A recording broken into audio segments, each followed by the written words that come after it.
Hello，大家好，係我Eric。嗱，咁Eric 咧就嚟到我哋呢個永怡最豪園啦。今次啊帶個猛料俾大家。最豪園咧嚟緊11月中之後，會出一波非常之勁嘅一個清本一口價活動，單價7字頭啊。Eric 咧依家喺度講嘅啫，就唔可以入去細佬報講，因為呢個係 Eric 提前收到嘅一手料。包括好多我哋嘅行家都唔知嘅，係 Eric 去刨根問底問出嚟嘅。咁點解會有咁嘅活動呢？咁大家就知道，喺個零月前，我哋後邊有個海洋雲頂就出咗呢一個7500任選一口價嘅精裝現樓啦。正係因為呢一波呢，就影響到我哋依家成個周邊片區、博愛路片區，甚至包括永怡最豪園呢度嘅一啲。係啦，樓盤有一啲促銷咁喺度收到嘅啫。目前嚟講咧，我哋依家呢條片未到佢實質放盤出嚟嘅放價出嚟嘅一個活動之前咧，目前都要去到係8888到11000頭嘅一個精裝出售嘅價錢呢一波咧就打住噶啦。依家目前咧就雙11唔多，就買精裝樓現樓就送你全屋家私家電嘅拎包套餐但係咧，呢個係雙11嘅精裝價錢，但大家都知道咧但係我哋永怡最豪園啦，佢呢度咧你買佢嘅精裝樓係你簽咗約之後要7個月之後先交貨俾你，所以 Ellie 咧想提前將呢條片講出嚟，俾嗰啲我哋關注博愛路嘅朋友嘅，關注我哋中山樓嘅朋友嘅提前做好功課費事咧太過急促，因為呢啲損失咗10幾20萬OK。嗱，照樣咧就講一講我哋永怡最豪園嘅周邊一啲交通同埋生活配套先。咁喺我哋門口調轉頭位置咧，呢個就係博愛路啦，大家都非常之清楚噶啦博愛里啦、澳豐天宇啦，大家香港朋友都唔陌生噶啦，係嘛？跟住我哋咧如果係翻香港搭巴士嘅情況下咧，我哋中山咧就係靠近呢個深中通道去深圳方向嘅。咁我哋如果係最豪園嘅朋友，包括我哋博愛路嘅朋友，可以喺邊度搭咧？可喺我哋呢個景富城呢個景業軒係啦，景業軒樓下有個公交站咧，就係我有一個返深圳嘅一個樣巴士啦如果喺深圳過嚟嘅話，就喺對面嘅實地景富城落車嘅。咁另外嚟講咧，如果係想搭啲直通巴嘅話同樣講巴士先啦。呢個落去就係我哋好熟悉嘅博覽中心噶啦，佢有個直達車去到我哋福田口岸嘅。由呢度翻去講緊都係搭巴士都1個鐘，如果開車係快少少，50分鐘就可以翻到我哋深圳羅湖福田啦、深圳灣啲口岸噶啦。咁另外嚟講咧，仲有個直通巴嘅交通複式咧，就係去到我哋嘅 Coco City 啦、富逸城啦，同埋盛景上方3個直通巴士站都非常方便嘅，因為呢度最靠近我哋呢一個深中通道城區出入口啦。呢個就係交通配套。講翻生活配套。生活配套，我哋樓盤就自帶咗有一個超市嘅咁如果有買啲基本嘅日常用品咧，自己嘅售樓部隔離都可以解決到。隔離有個麵包鋪，同埋咧，我哋呢一座呢座大廈咧就吉咗好多年噶啦，10零年噶啦。目前嚟講咧，發展商就規劃做酒店嘅已經係開始同啲酒店集團咧就開始協商噶啦，合作呢啲協議。樓下咧就有一個8000平方嘅健身私人會所，係一個旗艦店嚟嘅。其餘嘅生活配套咧，只能夠去邊度咧？就係大概車程2個字嘅 Coco City 啦、富逸城啦等等呢啲地方噶啦。另外嚟講咧，都可以由呢度落去一個淘金街、海欣新城嘅一個片區個淘金街，嗰度都好多食肆店嘅。呢個就係嗰啲基本嘅生活配套。醫療配套嘅話，就係入翻城區方向嘅，大概2個字咧就去到博愛醫院3間醫院嚟嘅，都非常之方便，非常之方便。呢個就係生活配套啦。其餘嘅咧就唔囉嗦啦，都係跟住呢個鏡頭再去睇一睇我哋嘅永怡最豪園。呢一手料真係收得唔簡單，但係我覺得讓郊區嘅價錢嚟買翻我哋城區嘅豪宅，仲可以買到咁靚景觀嘅呢一個力度，我覺得係值得好多香港朋友去關注嘅。OK， 唔囉嗦。Let's go。好啦，而家就上到嚟我哋一座嘅實體示範單位我哋呢一座咧係28層高嘅， Eric 依家位置喺25嘅一個創意板房位置啊。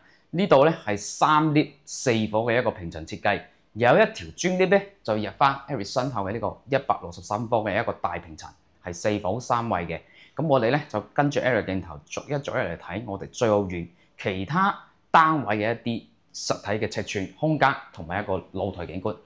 嗱，先講一講我哋呢一個04號單位。04號單位咧係呢一個119方嘅3房2廳嘅一個設計嚇。咁啊，入門口位置咧呢度咧就有個窗台可以打開啊，通一通風。咁樣我哋走廊就唔會覺啦。呢個戶型咧佢就門口做咗一個玄關櫃嘅位置，咁樣咧我哋門口入嚟咧就唔會一下子睇穿晒我哋成個客廳啦嘅情況啦。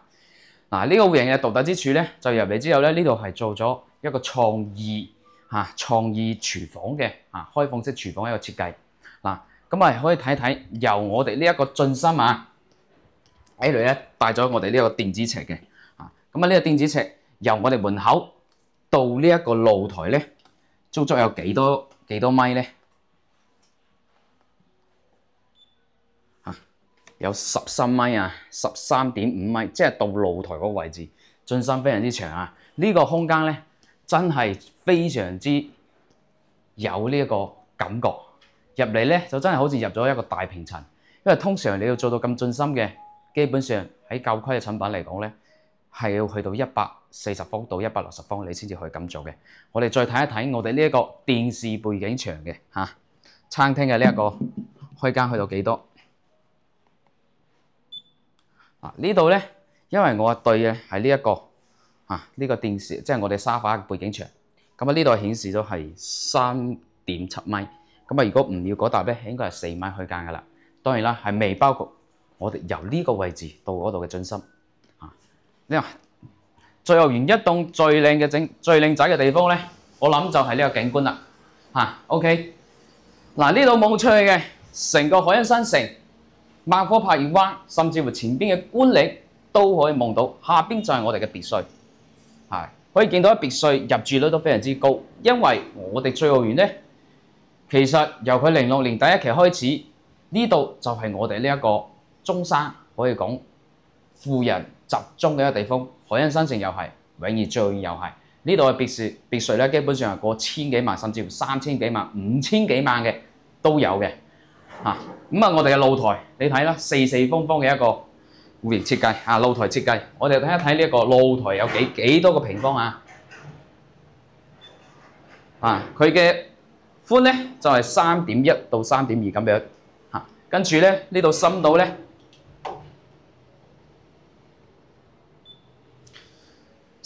去到差唔多2.8、2.9啦2.8、2.9啦呢個咧基本上去到差唔多有成9個方啦咁樣嘅空間啦，呢個空間你可以打麻雀或者做下 BBQ 都完全冇問題。你唔中意露台，你可以封埋窗都冇所謂。不過 Eric 覺得最好就唔好封窗啦。呢個景觀咧就已經係非常之靚仔。我哋客廳又唔係細嘅OK 嗱，個空間大概咁。因為呢度咧 Eric 咧今次最主要係想快啲將呢條片上，因為可以幫你哋慳翻個10幾萬打底噶啦，10幾到20萬甚至乎先睇一睇我哋其他正區位置門口呢個位置咧，首先見到呢個就係我哋嘅公共廁所公室分離啲空間都可以見到啦。跟住嘅隔離咧就係連住第一個房，呢個房咧就擺咗一個米2床簡單做完衣櫃咧就大概係咁樣啦，mini 型嘅。望過去咧呢個就係我哋163方嘅露台，163方露台咧可以講係食正咗我哋呢個景觀嘅。不過咧就冇示範單位，因為示範單位賣晒啦。而且係只有毛坯嘅狀態 ，Eric 就唔去影啦。OK， 跟住第二個房咧就係擺個米半床、米8床你都 OK， 米8床你都推入去，犧牲一個床頭櫃。好啲嘅地方咧，我哋呢個採光夠猛，因為我哋呢個04同埋03嘅戶型咧，佢都係東南向嘅一個露台，所以個採光係非常之足嘅。再加上發展商做咗一個90度嘅落地玻璃窗，採光就更加舒服啦。朝頭早東邊嘅太陽就喺呢邊射過嚟嘅，冬天喺呢邊。我今日咧拍攝又係立冬日，我朝頭早去拍鏡花城，下晝過嚟拍最豪園啦。請盡快將條片上咗去，俾好多想買我哋中山樓、房貴嘅樓、博愛路嘅樓嘅朋友快啲知道呢條信息。咁望出去亦都係同樣，長工高爾夫望唔到啦，因為啲樹比較高。但係都可以望到好多綠色嘅，係嘛？嗰啲綠化非常之舒服嘅。睇睇我哋主人房，主人房咧個窗台更靚，因為係跟翻我哋呢一個主露台景觀嘅。咁入門口位置，廁所咧都唔會話對住我哋床頭，係嘛？公室分離啲設計，加埋呢個位置咧，衣櫃呢度仲有我哋嘅背景櫃，係嘛？你都可以做一立衣櫃都 OK， 唔夠用嘅話，1.8米嘅床，再加埋呢個好大嘅超大面嘅90度嘅270度啦。呢個景觀窗直情係望晒我哋成個海欣新城同埋自己嘅別墅區，包括前邊高層少少嘅28樓都可以望到少少我哋長江高爾夫嘅一個景觀。嗱，中意呢個質嘅朋友咧 ，Eric 覺得0304喺成個永怡最豪園入邊係完全冇遮擋景觀嘅一個戶型，有興趣真係要揸緊最後一波㗎，最後一波。好啦，咁我哋再跟住鏡頭去睇翻我哋呢一個其他嘅單位，因為163嘅咧嗰個示範單位已經賣咗出去啦，所以就拍唔到啦。咁啊睇翻我哋02啦，嗱02就係130方嘅，其實呢個咧就貴少少嘅，因為佢係同我哋嘅2座夾埋一齊，佢嘅景觀有少少遮擋，不過都照樣望一望啦。咁入門口位置呢個啊入戶花園贈送一半，咁啊呢度咧入戶花園推出嚟咧有一個細細地嘅生活露台，新仔嘅生活露台，咁啊可以擺下啲我哋嘅衣櫃、洗衣機又得，或者係我哋嗰啲拖把雜物又得。咁啊呢度咧望出去嘅就係我哋西北向嘅咁啊就係望翻我哋前邊有個山，見到望下樓，所以呢個景觀咧冇咩特別之處，但係咧勝在有一個俾我哋收納嘅一個空間，收納一啲雜物嘅空間俾到我哋。呢一個係一個創意板房嚟㗎，大家可以參考下。咁啊入嚟之後咧算係橫廳嘅設計啦，餐廳喺呢度，客廳喺呢度，睇一睇進深幾多啊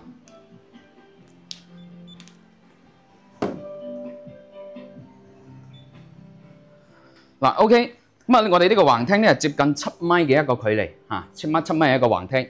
咁啊，我哋嘅闊度咧都照樣測一測，闊度咧大概4.7米到4.8米，你當佢5米咁樣啦。因為呢度咧示範單位係做咗背景牆嘅設計嘅。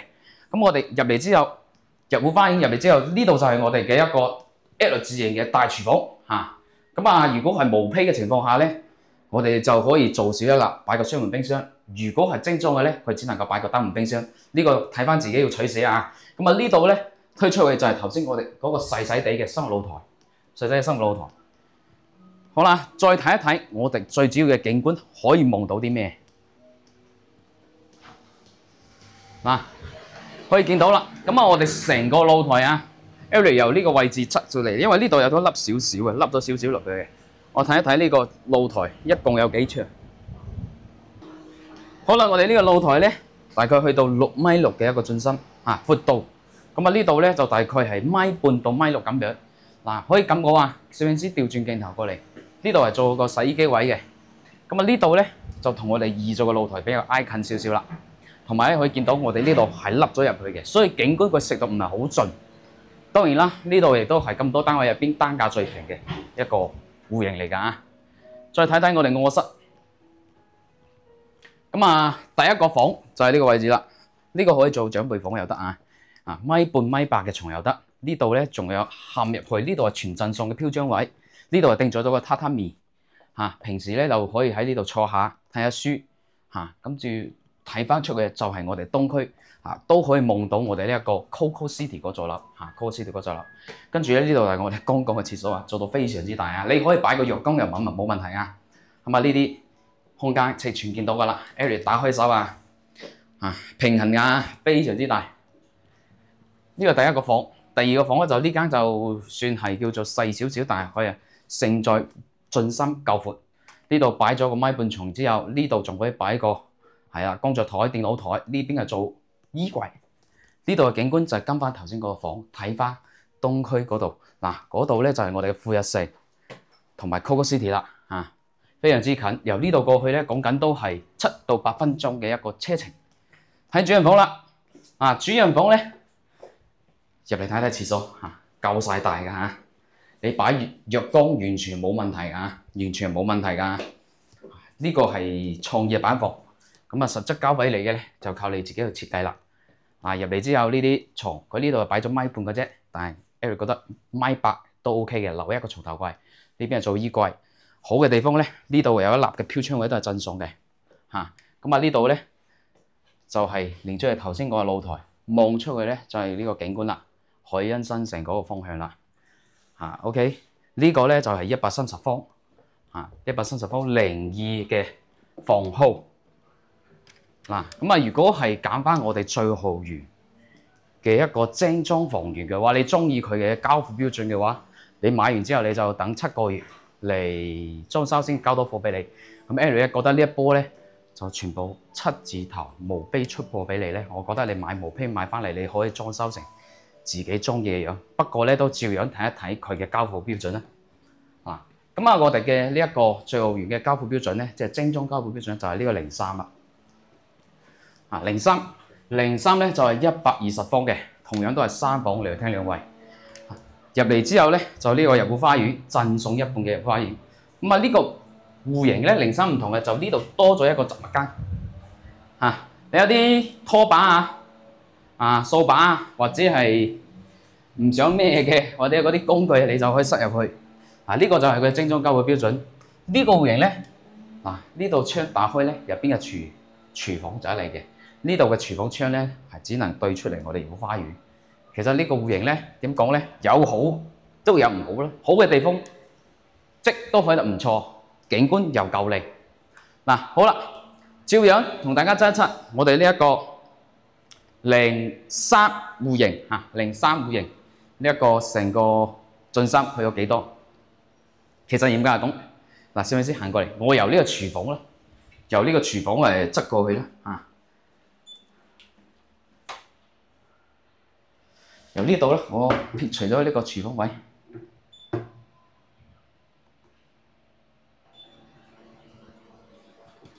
足足有13米幾足足有13米幾。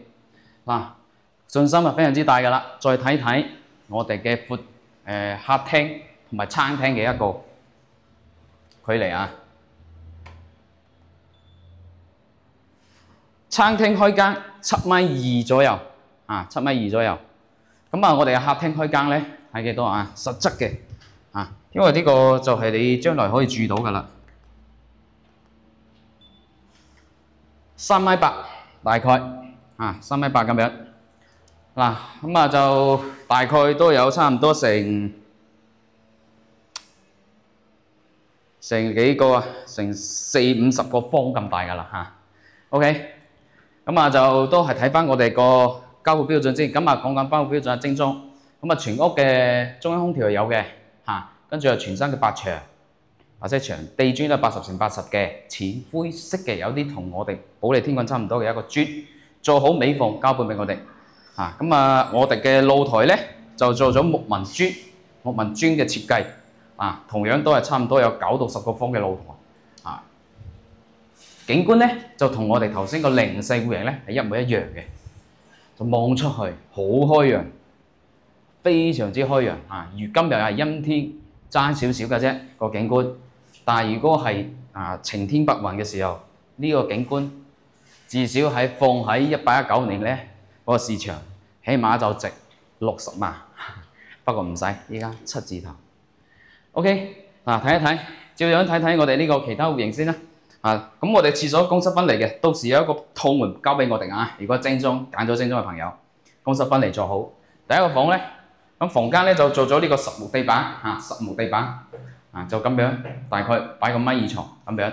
OK， 跟住隔離咧就第二個房，第二個房咧就有一個擺個1.5米床 OK 嘅空間有一個270度嘅落地玻璃窗，咁望出去咧就係我哋嘅別墅同埋我哋嘅海欣新城嗰一帶5季新物呢啲景觀舒服嘅呢個房。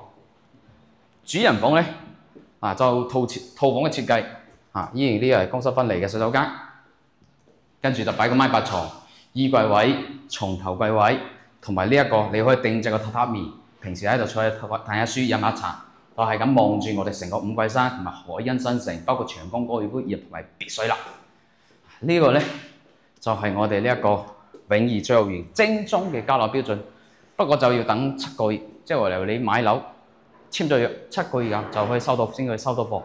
OK 嗱，呢個咧就係我哋永業最豪園依家最後清盤一座嘅所有戶型163咧 ，Eric 就唔去拍啦，睇一睇圖紙就得噶啦。有興趣嘅朋友都係現場睇因為其實都貨量唔多，因為夠平，因為前排都做咗一波8到9千蚊嘅一個清盤一個口價。